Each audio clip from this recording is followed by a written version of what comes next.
บ่เอาจากสาวนี่สบายดีจับมันถามมือจับแขนจับไอ้มือเส้นอ่อนนะมือครับลองมาแล้วสาวถ่ายจะปล่อยเบลนี่พังเลย3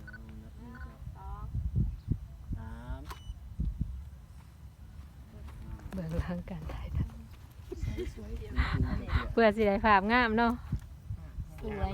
ปล่อยฝากนั่นอีกปล่อยฝากนั่นอีกแห้งงาม ให้ปล่อยฝาหน่อยเดี๋ยวเบาต้องอยู่ฝั่งนี้พอถึงแล้วเวลาหน่อยถึงข้างหลังเราหมูลงเดี๋ยวมันมีซองนี่ข้างล่างมันใหญ่ค่อยบังเสียงให้มันไปทางหลังฝากนั่นซึ่งแล้วก็ไปอยู่ดอยตัวน้อยบิ๊บป๊อปรีบเลยวนรีวงกบวงไว้เด้อโอเคจะสาวเนี่ยมึงดอกไม้เด้อตอนนี้เด้อให้จะว่าแล้วเนี่ยมึงจะสาวมือหนึ่งเด้อจะว่ายังตัวหอยใจที่จะหอมเนาะหอมบ่จะผักเลยนี่จะได้ทานนี่จะหอมเลยยิ้มเลยเนาะเลี้ยงตัวจากเขาอีกเลี้ยงตัวเขาจะสาวเอาไปฝากนี่มาไม้เขามายืนหันขางใส่จะสาวอีกอันสันมือจับเอวมือไหนจะจับบาหรือมือหนึ่งจับบาหรือจับเบาๆเบอร์เดี๋ยวเทสเด้อลาหน่อยหลังจากขั้นอายน้ำเราหายลีทั้งหลังกับเบาสาวเลย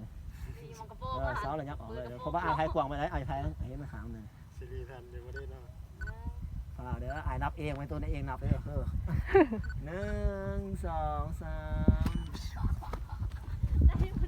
โอ้เต็มหัวบ่เต็มเห็นแขนนี่ครับได้แล้วไปยังสันนิษฐานครับเห็นแขนน้อยนึงแขนข้างเลยมาปล่อยไปขางเดียวเลยดีกว่าเสามันบ่งามมัน2ขามันคัดกันปล่อยไปขางเดียวเลยนะดึงข้างหลังคือดึงอยู่แล้วสันลาแบบเมื่อกี้เรายกแล้วปล่อยธรรมดาโบยนกันเลยเนาะโบยนกันเลยยกแล้วปล่อยเราออก12คนมันหยาบอลอยู่กันเนาะเวลาน้อยบอลที่จะโยนถึงแล้วขามันจะหมูบ้างเลย2ปลาจะกระมุนเพราะจะไปเอาซ้ำใส่กันเนี่ย2หมุนต่อไปจะคือจับเบ้าปวดเนาะใครๆสิรุดมือเลยกับโบนมึงงามแบบนั้นละโอเคจะเบ้ายับนิ้วก้อยเอาคืนไปทางหลังนิ้วโป้งนี่เราเข้าไปทางหลัง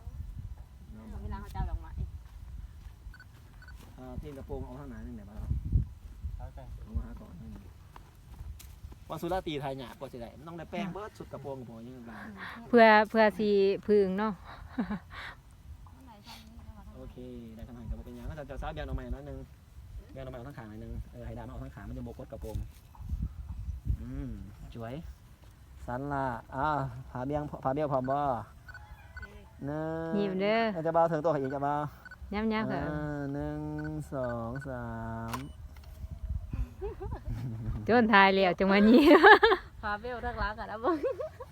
ปุ๊ดน้อยนึงมันจะว่าเฮ้ยหลุยผมมือเก่าจะว่าเฮ้ยก็จะหอมเขาแล้วจับยุบน้อยหนึ่ง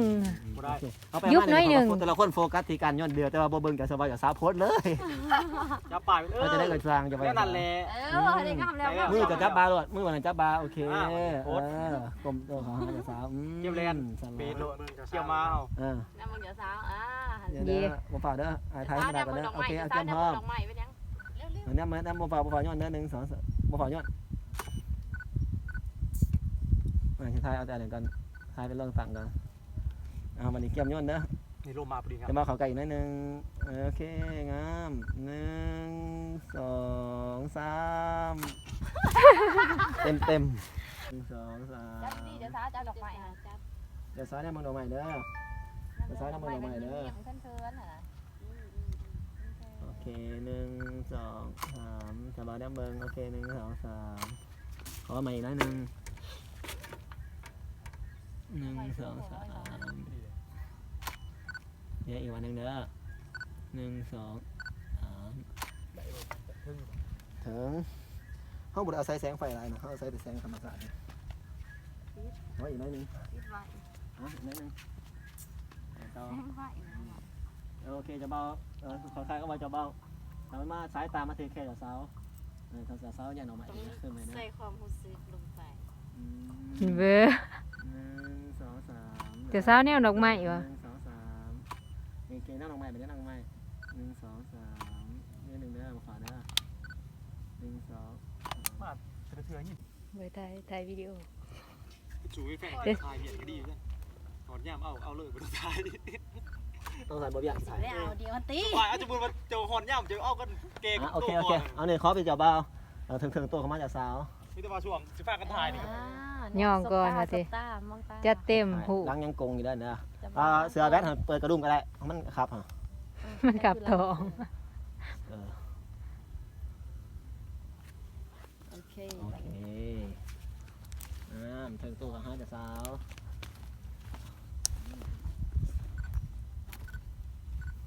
ได้บ่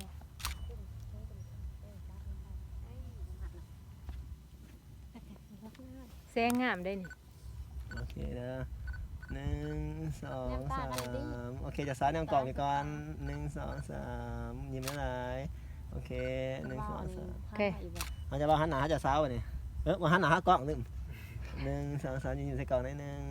มาถึงกล่องเนาะ แนมโก 1 2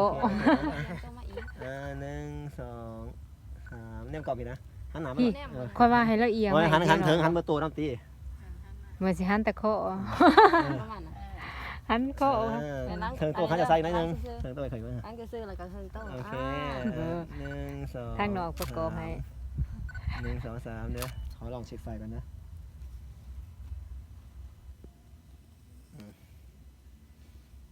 ใช่เขาเนื้อกำลังงามโอเคงามหลายไก่เขาอีกคนใด หอมกับผักกับซาเลยหอมกับผักหอมกับผักซาเขาสั่นนะจะซาเอามือนี่มะมือหอมกับผัก มือนี่เลย จะเบาตรงจับเซ่ จับบ้า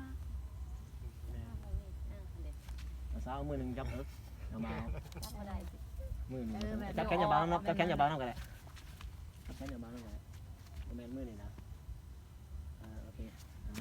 เดินขาหากันจะเบาเดินขาใส่โอเค บ่จับนะ มาจับนะ เดินขาหากันบางแสงโอ้ข่อยเองแล้วมาตะกุไร1 2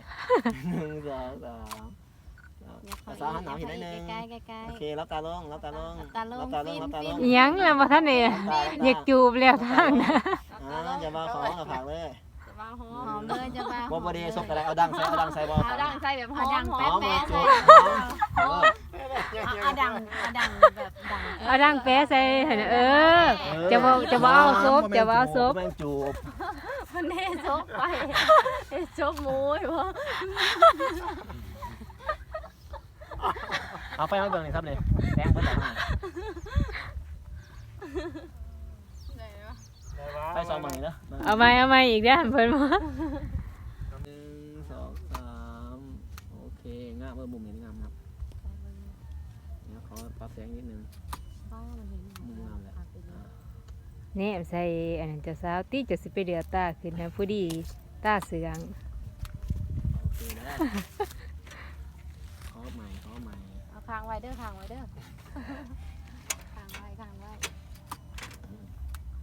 โอเคขอไฟยกขึ้นสูงๆระดับกว่าลงนะ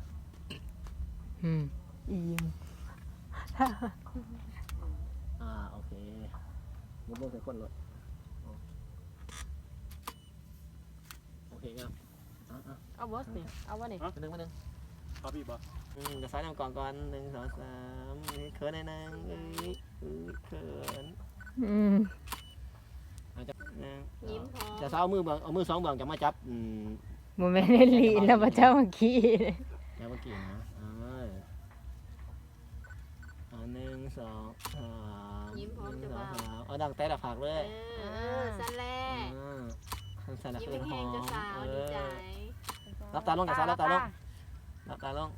เค เพิ่นได้ทางนี้ว่า โอเคป้าเปลี่ยนมุก